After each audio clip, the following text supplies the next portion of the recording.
There are moments in a man's life that don't leave him. Not the way a bad dream leaves you, fading at the edges the moment you open your eyes, slipping away before you can grab hold of it. No, I mean moments that stay. Moments that press themselves into the back of your skull and live there permanently, like a scar you can't see but always feel when the weather changes. The morning of the 14th was one of those moments. I've been a royal household guard for 11 years. 11 years of standing posts, of marble floors and cold stone corridors, of ceremonies and state dinners and visiting dignitaries who look through you like you're part of the furniture. I've stood watch during riots at the outer gates. I've escorted members of the royal family through protests and crowds and places that made my instincts scream. I've done all of it with my chin up and my face still, because that's what the job demands. But I have never, not in 11 years, experienced anything like what happened that morning. And I want to be clear about something before I say another word. This is not a story I wanted to tell. I was asked to give this testimony by Captain Aldrin himself, and I've told it exactly as I remember it, without embellishment, without trying to make myself look better than I was in those moments. Because the truth is, there were several moments that morning where I didn't know what to do, where the training I'd spent years building just stopped working, where I stood there and felt something that I'm still not entirely comfortable naming. Fear isn't the right word, it's close, but it's not right. Let me start from the beginning. The 14th fell on a Thursday, early autumn, the kind of morning that can't quite decide what it wants to be. The light comes in soft and gold through the eastern windows of the palace, and the air outside still carries the last warmth of summer, but there's something underneath it.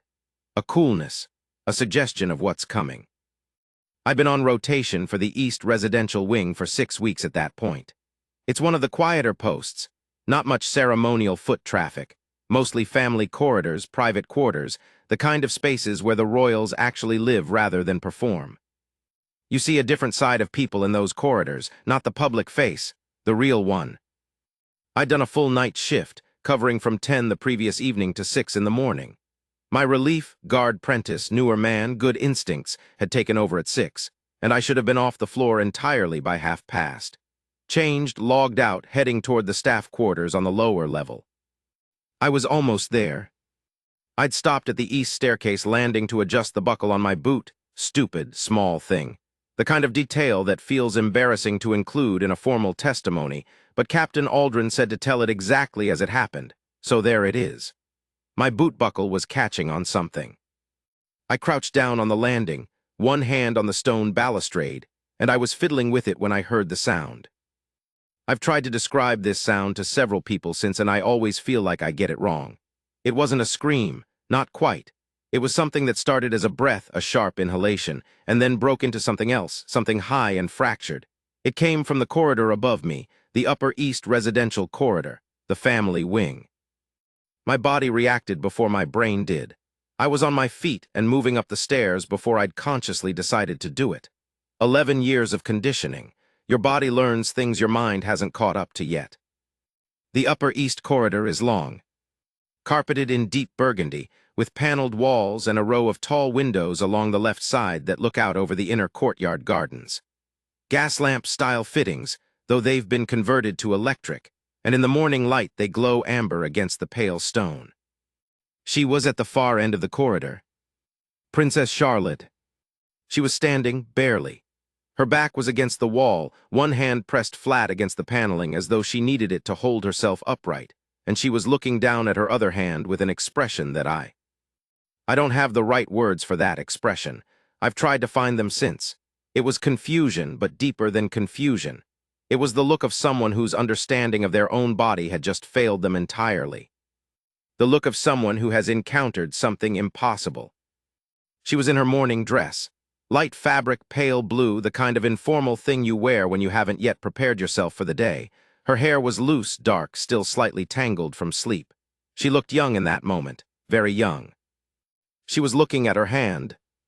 There was blood on it. Not a dramatic amount, not the kind of thing you see in a crisis and recognize immediately. It was a thin line, a slow red seam running from somewhere above her wrist down toward her palm, catching the morning light, dark and deliberate against her pale skin. She heard my footsteps and looked up. And then she said it. "Why am I bleeding?" 3 words, quiet, genuinely baffled, not panicked, not yet. She said it the way a child might say it, in that window before the pain arrives, before the mind has processed what the eyes have reported. Pure, simple confusion. I stopped walking. I am ashamed to admit that I stopped walking. Not for long, half a second, maybe less. But I stopped, and in that half second my brain did something it had never done in 11 years of service. It went completely blank. Then the training came back. Thank God the training came back. I crossed the remaining distance to her in a few quick strides, not running, because running in a royal corridor without cause is a protocol violation, and also because I didn't want to frighten her more than she already was. And I stopped a respectful distance away, close enough to see clearly, far enough to be appropriate. "Your Highness," I said, my voice came out steadier than I expected. "Are you all right?" She looked at me with those confused eyes. Brown eyes. I hadn't known that before, hadn't been close enough to notice. Brown and very clear, and in that moment entirely lost. "I don't know," she said. "I woke up and I came for water and my hand was," she looked down at it again. "I don't understand." Her voice was steady, but her breathing wasn't. There was something shallow about it, something not quite right. I looked at the hand more carefully without reaching for it. The cut, because that's what it was, a cut, clean and thin, ran from approximately 3 inches above the wrist to just below the heel of the palm. Shallow enough that it wasn't bleeding heavily, deep enough that it needed attention. "May I look at that more closely, Your Highness?" I asked. She extended her hand toward me without hesitation. The trust in that gesture, completely automatic, completely uncalculated, hit me somewhere I wasn't prepared for. I leaned in carefully. The cut was clean, too clean for a fall, too deliberate for an accident with furniture. Whatever had caused it had been sharp and precise. The edges were neat. I straightened up. "You don't recall how this happened?" I asked. "No," she said, and then quieter, "Should I?" There was something in those 3 words that made the corridor feel very still. I took a breath. "Your Highness, I need to call the duty physician and I need to contact Captain Aldrin. Is there someone with you? A lady-in-waiting, a member of your personal staff." She shook her head slowly. "I came down alone, everyone else is still." She stopped, frowned. "What time is it?" "Just past 6:15, Your Highness." Something moved through her face. I can't explain what it was, not quite recognition, not quite alarm, something in between. 6:15, she repeated. "Yes, Your Highness." She looked down at her hand again. The blood had slowed. It was already beginning to dry at the edges of the cut, darkening. Then she looked back up at me, and for a moment she studied my face with an attention that felt almost clinical, like she was searching for something. "You won't make a thing of this," she said. It wasn't a question. "My duty is to your safety, Your Highness. I have to report." "I know your duty," she said quietly. "I know what you have to do." She paused. "I'm asking you to do it carefully."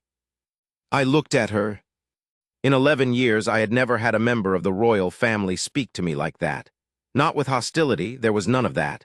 With something else, a kind of precision, like she was choosing each word on purpose. "I'll handle this with every discretion available to me," I said.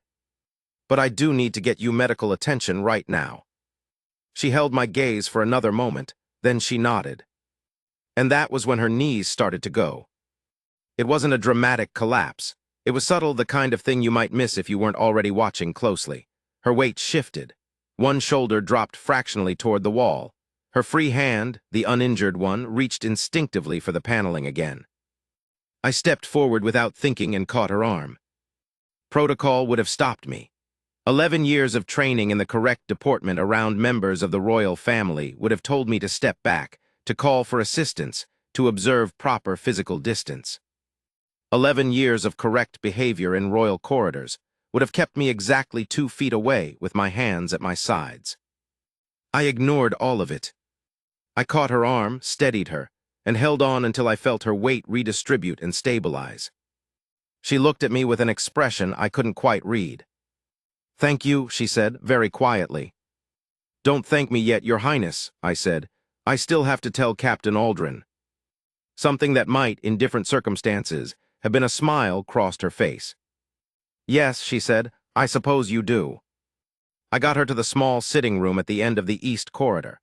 a private space not used for official purposes, furnished with older pieces in blues and greens, a settee and 2 armchairs, and a writing desk that no one had written at in years. I sat her on the settee and used my radio to contact the duty station in a low voice, requesting the duty physician without giving details, standard medical call language, nothing that would broadcast across the full system. Then I sat down across from her at a respectful distance, at the edge of the opposite armchair, and for a moment there was just silence. She had her injured hand resting in her lap, palm up.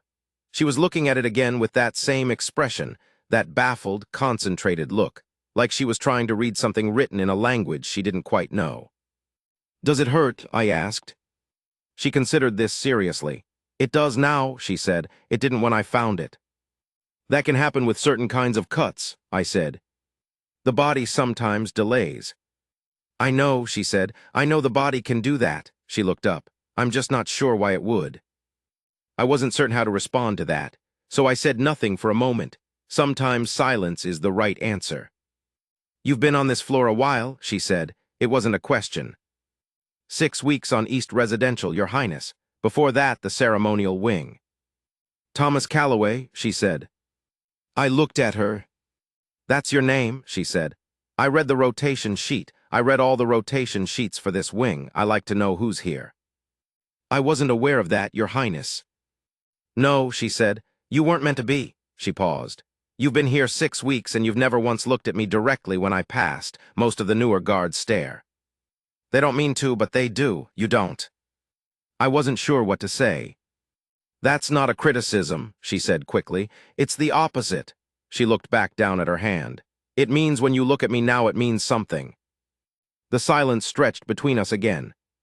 Somewhere in the corridor outside, I could hear footsteps, the duty physician arriving probably, and whoever had been dispatched along with her. The small sitting room was about to fill with people. This quiet was ending. "Your Highness," I said carefully, "before they come in, is there anything you need me to know? Anything that would help me handle this carefully, as you asked?" She was quiet for a long moment. The footsteps in the corridor got closer. Then she looked up at me with those clear brown eyes, and she said, "I think it happened in my sleep." The door opened. The duty physician, Dr. Marsh, a compact woman in her 50s with silver hair and brisk movements, came in first, followed by Guard Prentice and a senior lady-in-waiting whose name I won't include here at her request. The room changed immediately. Voices, movement, the practical machinery of care beginning to turn. I stepped back, found the corner, let them do their work. But as the physician took the princess's hand and began her examination, Charlotte looked across the room at me. Just for a second, and I understood, without her saying another word, that what she had just told me was significant. That she was trusting me with something she hadn't yet given anyone else.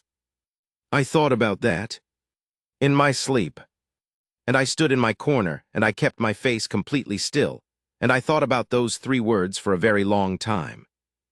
Dr. Marsh finished her initial examination in 11 minutes. I know that because I counted. Not deliberately, it's just something my mind does in situations like that, starts tracking time without being told to. 11 minutes from the moment she took Charlotte's hand to the moment she straightened up, snapped her bag closed, and exchanged a look with the lady-in-waiting that carried more information in it than most people communicate in a full conversation. The cut was clean and relatively shallow. That was the medical summary given in the room.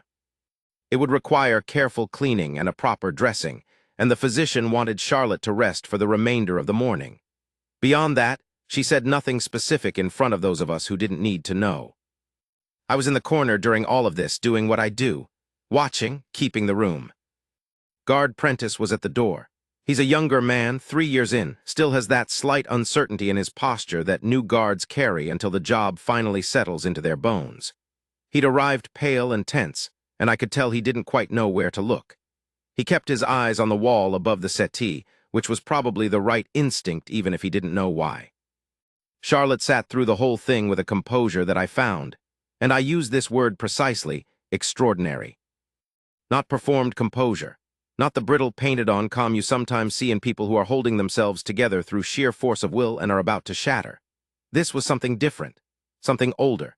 She sat with her hand extended toward the physician, and she answered the questions she was asked in a quiet and measured voice, and she looked exactly like someone who had decided, at some point earlier in her life, that she would not be undone by things that happened to her. She was 19 years old. I thought about that while I stood in my corner. 19 years old, and sitting in a small sitting room at 6 in the morning with a cut on her hand that she couldn't explain, surrounded by people whose job it was to manage the situation around her, and she was the calmest one in the room. Dr. Marsh finished up, spoke quietly to the lady-in-waiting, Lady Aversham, I'll call her, though that's not her name, and then turned to me. "Guard Calloway," she said, "Captain Aldrin needs to be briefed directly. Will you handle that?" "Yes, ma'am." "He'll want the full account, everything you observed from initial contact." "Understood." She looked at me for a moment longer than the exchange required. Physicians have a particular kind of look, not quite the clinical assessment they give patients, but something adjacent. Like they're trying to establish whether the person in front of them can be trusted with something. Whatever she saw seemed to satisfy her. She left. Lady Aversham began gently organizing Charlotte, speaking in a low, practiced voice about resting, and having something warm and the rest of the morning's engagements being easily managed. Charlotte listened, and nodded with the air of someone who had received this kind of management before, and was neither resistant to it nor particularly moved by it. I was almost at the door when she said my name. "Guard Calloway." I turned. Lady Aversham looked mildly alarmed. Charlotte was looking directly at me, which, I want to note for the record, is not something members of the royal family typically do with guards in a formal context. You address staff. You don't generally make eye contact with guards in the way that implies individual acknowledgement. It's not coldness, it's just the way of things. "Yes, Your Highness." "When you speak to Captain Aldrin," she said, "tell him I'd like to speak to him myself, before any other reports go out." I held her gaze for a moment. "I'll pass that along, Your Highness." "Thank you." I left. Captain Aldrin's office is on the ground floor of the West Wing, a working office, nothing ceremonial about it, with maps of the palace grounds on the walls and a desk that always looks like it's in the middle of 3 different crises simultaneously. He's a big man, Aldrin, 50s. Gray at the temples, jaw like something carved out of local stone, voice that can drop to a volume that somehow carries across a full room. He's served the palace for nearly 30 years, and there is not a situation in the building he hasn't seen some version of. He was already at his desk when I knocked. He usually is. I gave him the full account, every detail in sequence exactly as it happened. He listened without interrupting, which is his way. He doesn't ask questions while you're talking, doesn't react visibly, doesn't give you anything in his face. He just takes it in. When I finished, he was quiet for a moment. Then she said she thinks it happened in her sleep. "Yes, sir." Her words exactly. Her words exactly, sir. Another silence. Aldrin stood up, moved to the window, stood with his hands behind his back, looking out at the courtyard gardens below.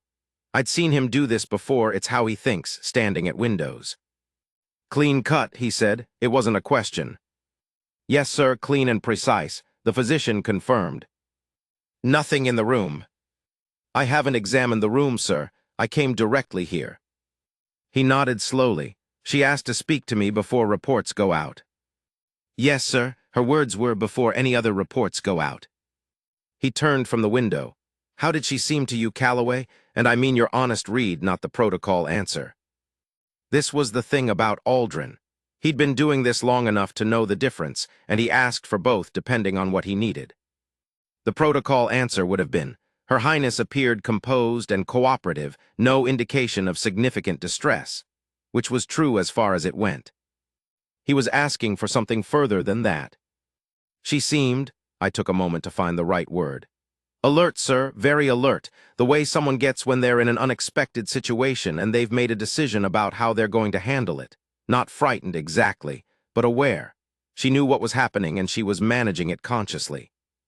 "Managing it," he repeated. "Yes, sir, like she'd been in situations that required management before." He looked at me steadily. "She has," he said simply, and he left it at that. He picked up his phone from the desk, held it for a moment without dialing, then put it down again. Go get some rest, Calloway. You're 4 hours past your shift end. Sir, I'd prefer to. That wasn't a question, but his voice was not unkind. You've done your job, done it well, go rest. I'll want a written account from you by this afternoon. I nodded, yes, sir. I was at the door when he spoke again. Calloway. Sir. What she said to you, carefully. She asked you to handle it carefully. Yes, sir. He was quiet for a moment. You understand what she was asking. It wasn't a question either. I answered it anyway. I think so, sir. He nodded once, picked up the phone again. I left. I went to the staff quarters, but I didn't sleep. I sat on the edge of my bunk in my off-duty clothes, and I looked at the opposite wall, and I turned the whole morning over in my mind. There's a thing they tell you in training, or rather, a thing they don't tell you and that you learn over years of doing the job, which is that the royal family are people.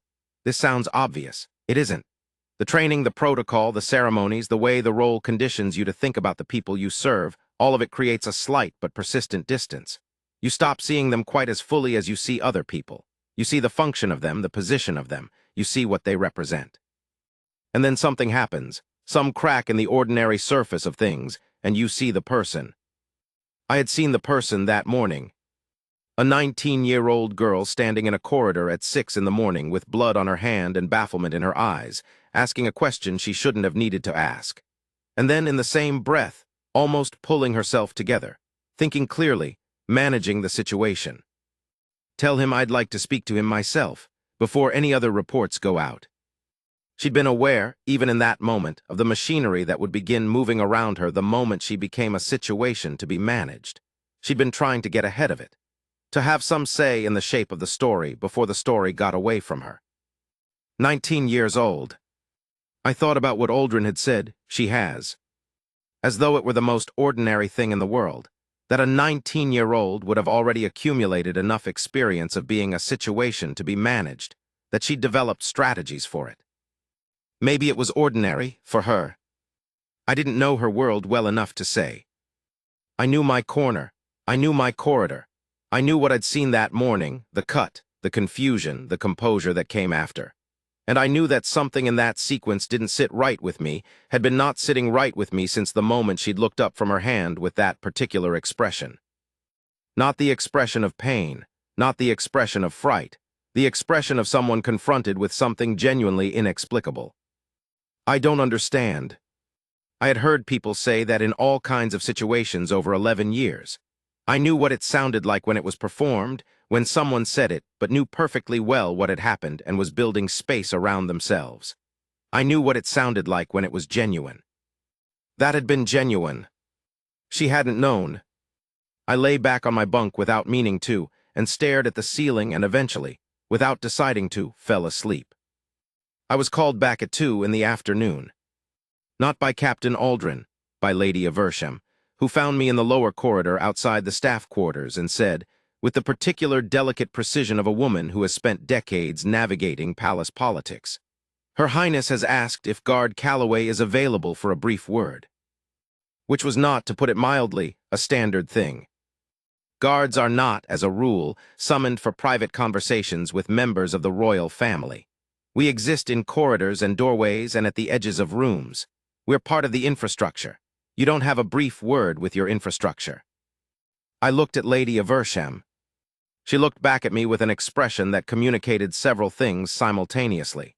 That she found this unusual, that she had expressed this view to the appropriate parties and been overruled, and that she expected me to conduct myself accordingly. Of course, I said, where my lady? The green sitting room, 3rd floor east. I changed into my uniform, which I had been half out of, and went. The green sitting room is a proper room, not a private family corner like the small sitting room where we'd ended up that morning, but a real furnished space with tall ceilings and long windows that look out over the garden terraces. The walls are hung with faded silk in sage and ivory. There's a piano that nobody plays, and a set of bookshelves along one wall that contain an odd collection of things. Novels mixed with histories mixed with what appear to be veterinary manuals, which I'd always found privately amusing. Charlotte was sitting in the chair nearest the window. She'd changed since the morning, a more formal dress now, gray with a pale collar, her hair pinned up. The injury on her hand was dressed and wrapped neatly, just visible below the cuff of her sleeve. She was reading when I came in. She set the book face down on the arm of the chair and looked at me. "Thank you for coming," she said. "Of course, Your Highness." "Sit down, please." I sat in the chair across from her, the same positioning as that morning, almost exactly. Different room. Same strange quiet between us. "Captain Aldrin came to see me," she said. "Yes, Your Highness, I'd expect so." "He was," she paused, seemed to consider. "He was very correct, very careful. He asked me exactly the right questions in exactly the right way." She looked down at the wrapped hand for a moment. "He does that well, makes people feel like they're being handled gently when in fact they're being handled very thoroughly. He's good at his job, Your Highness." "Yes," she looked back up. "So are you." I said nothing. "I asked you here because I wanted to tell you something, not because I had to, because I chose to." She sat forward slightly. "What happened this morning, I genuinely don't know the full explanation for it yet. The physician has ideas. There will be further examinations, but there's a part of it that I do understand, and I want you to have that part." I waited. "I have a condition," she said. "It's not," she stopped again, reorganized her words. "It's not dangerous, not in the way you might be thinking, but it affects sleep. Sometimes, during certain phases, I move in ways that I'm not aware of. My hands," she glanced at the wrapped wrist. "I must have caught the edge of the writing box on my bedside table. The corner of it is quite sharp." The physician checked. "I see," I said. "The reason I couldn't explain it," she said, "was not because something frightening happened.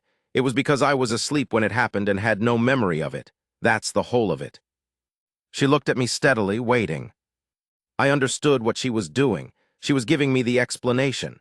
The manageable, contained version, real as far as it went, something I could carry back to any conversation and use without hesitation. She was not asking me to accept it unquestioningly. She was not demanding my silence. She was offering me something to stand on. "I appreciate you telling me that, Your Highness," I said carefully. "There's one more thing," she said. "Yes." She was quiet for a moment, looked out the window at the garden terraces below, the late afternoon light on the stone paths, the dark shapes of the hedgerows, a gardener moving somewhere in the far left corner with a wheelbarrow.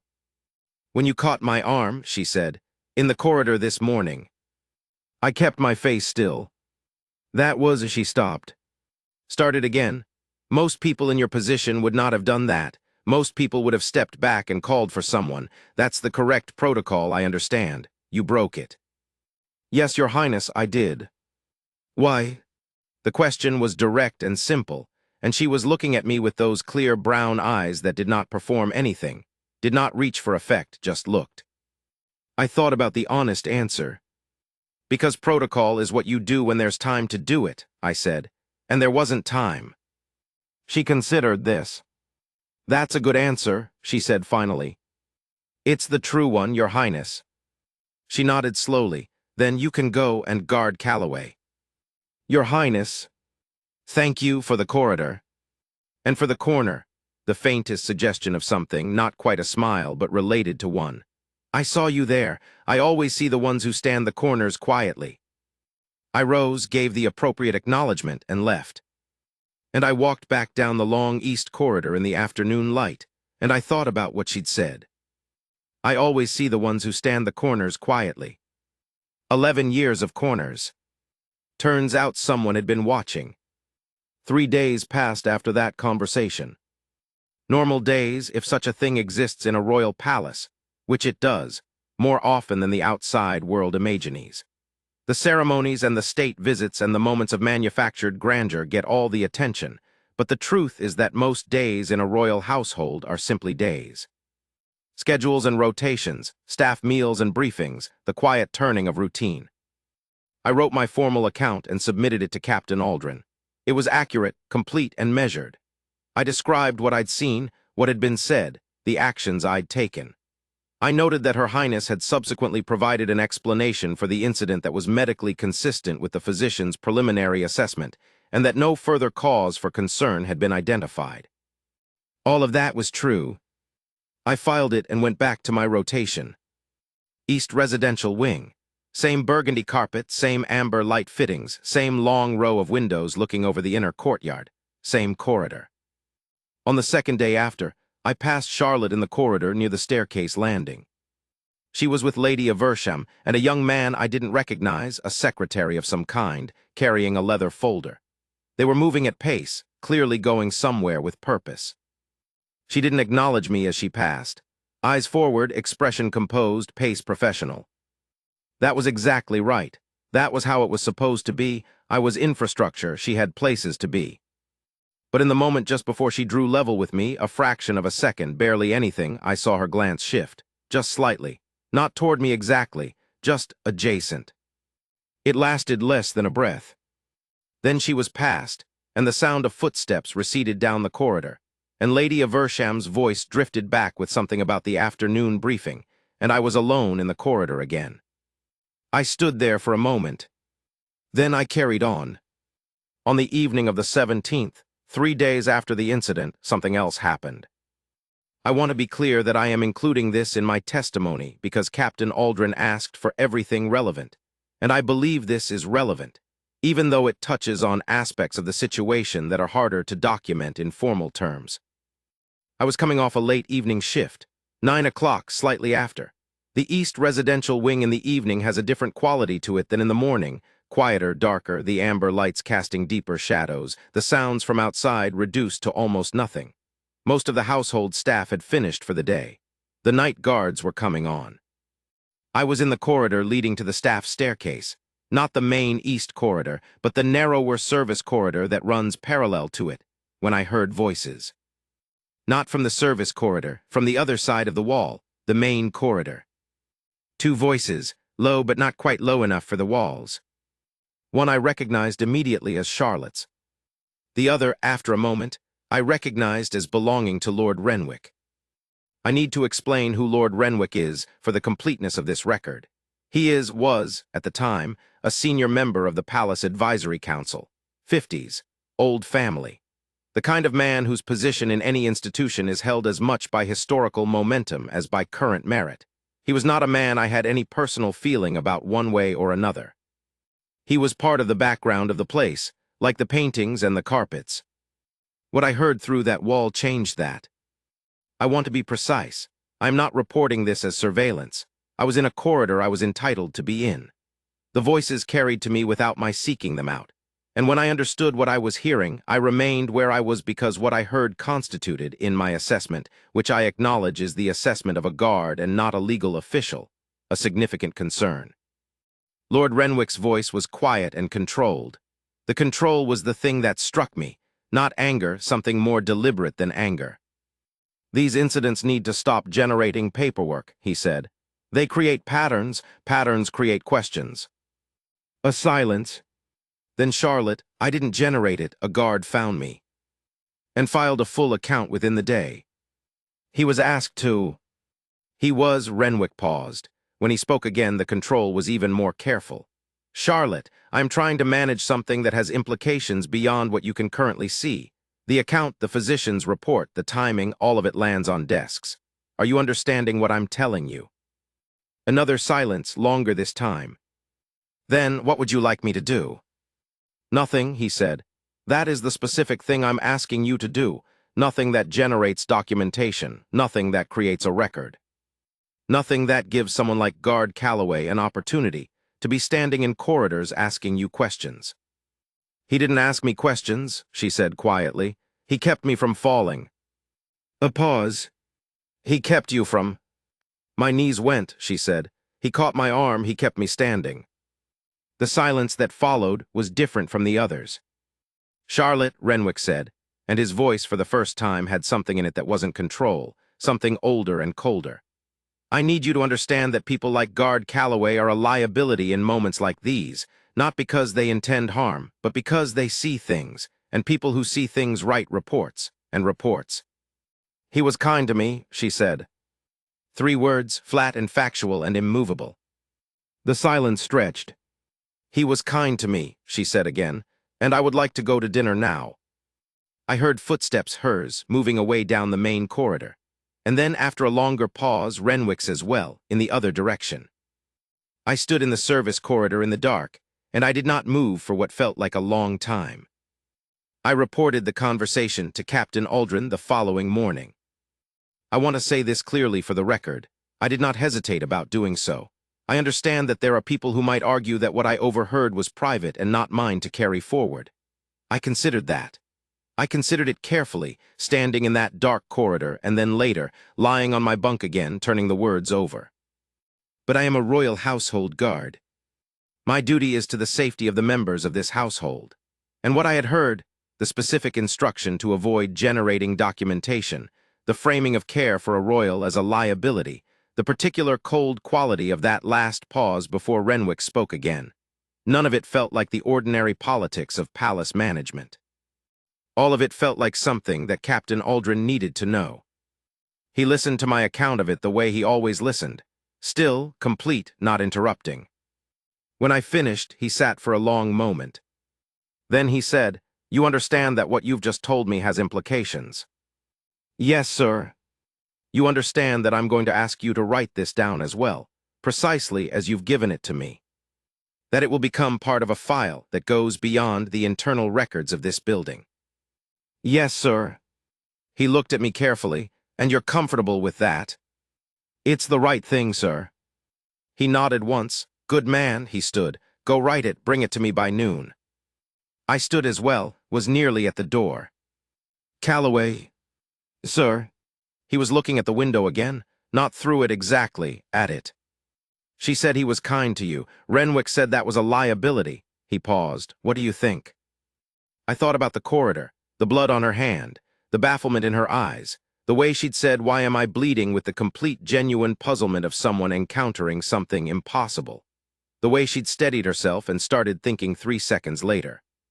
The way she'd looked at me across the room in the middle of the physician's examination. "I think she's right, sir," I said, "and I think that's what worried him." Aldrin was quiet for a moment. "Yes," he said, "I think that's exactly what worried him. What happened next is not entirely mine to tell. There are aspects of what followed, the investigation that Captain Aldrin initiated through appropriate channels, the conversations that took place at levels of the palace well above my floor, the decisions that were made about Lord Renwick's continued position on the Advisory Council, that I was not present for and did not witness. What I know is this: Lord Renwick was no longer in the palace by the end of that month. He was not dismissed in any way that generated public notice. He was simply no longer there. His position on the council was described in the internal memo as being vacated at his own request for personal reasons. I don't know the full shape of what had been happening. I have theories. I think any person who read my testimony alongside the testimony of others would develop similar theories.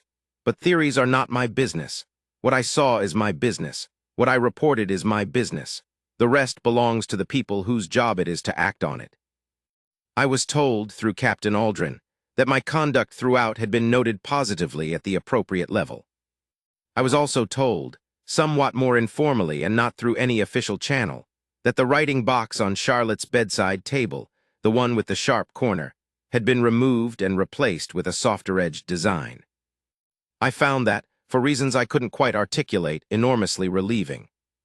The last time I saw Charlotte in the context of this whole matter was about 6 weeks later. I was back on my post, same wing, same corridor, same amber light in the mornings. Things had returned to whatever passes for normal in a royal palace after something has shifted slightly inside its walls. She was coming down the east corridor with Lady Aversham, moving at the usual pace, that composed and measured walk that the royals develop at some point and never quite put down. She passed me. She didn't acknowledge me. Everything exactly right. And then 3 steps past me she stopped. Lady Aversham stopped as well, with the practiced smoothness of someone who has learned to pause mid-stride without making it look like anything. Charlotte turned back. She looked at me directly. "Guard Calloway," she said. "Your Highness." She held my gaze for a moment, then, "How's your boot?" I blinked once, just once, held it together. "Fine, Your Highness, thank you." She nodded. Something moved through her face, brief, quiet, real. Then she turned and continued down the corridor with Lady Aversham, and the sound of their footsteps receded into the amber light, and I was alone in the corridor again. "How's your boot?" She'd known. From the beginning, when she first looked up and saw me standing there, she'd known I was off shift. She'd noticed the boot. 19 years old. I stood in my corner, and I thought about that for a long time. I've been asked, in the course of giving this testimony, whether I would have done anything differently. I've thought about it seriously, because it deserves a serious answer. The protocol break in the corridor, catching her arm, I would do again, without hesitation. There are moments when the right action is faster than the rule, and a guard who can't recognize those moments is less use than one who can. The testimony I filed, I would do again, every word of it. The conversation I reported to Captain Aldrin, I would do again. Any version of me, in any corridor, on any morning, hears those words from Lord Renwick and walks straight to Aldrin's office. There is no version of the job where that conversation stays in the wall. The only thing I might change is the half-second at the top of the stairs. The half-second where I stopped, where my brain went blank and my training deserted me momentarily, faced with a 19-year-old in a morning dress with blood on her hand and a question she couldn't answer. I'd like to say I wouldn't freeze. But I think I would. I think anyone would. Because it wasn't the blood that stopped me. It wasn't the situation. It was the question, why am I bleeding? Not asked in panic, not asked in performance.